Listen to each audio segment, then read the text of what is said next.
This is a cheap portable vocal booth, and believe it or not, at $1,500, this thing is a steal.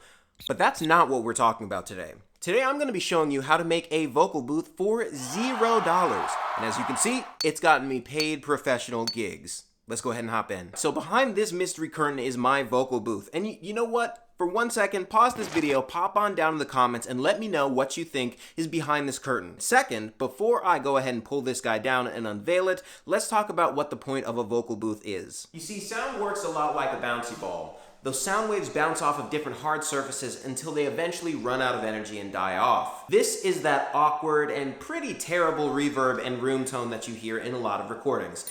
You don't want this. You see, a vocal booth acts as a nice dry environment. Instead of your sound waves bouncing around, they're picked up and absorbed by absorptive material so that they can't be picked up by your microphone. Alright, so with that out of the way, it's time for me to unveil my current vocal booth.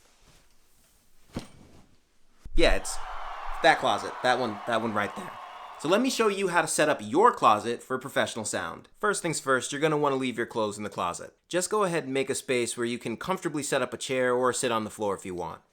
Your clothes will act as an absorptive material and actually make it so that it deadens the space. You're going to want to grab some couch cushions for this. Go ahead and place those couch cushions in the corners and above your head if you can. And yes, I know this may sound dumb, but let me go ahead and explain. Sounds have a different range of frequencies, and those frequencies have different amounts of power behind them, with higher treble frequencies having less power than their bass frequency counterparts.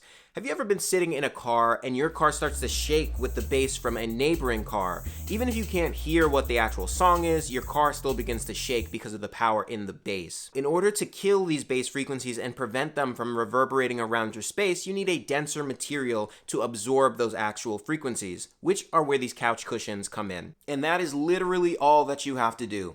You see, there's a prevailing thought that you've got to spend thousands of dollars in order to get a nice treated room so that you can make professional recordings, but it's just simply not true. With my professional recording booth, I've been able to get paid gigs and start my voice acting career. And with you punching that like button, other voice actors are also going to be able to do the same exact thing and be able to start their career. So if you like this video, go ahead and boop that like button down below for me. Subscribe if you'd like to follow me along on my voice acting journey.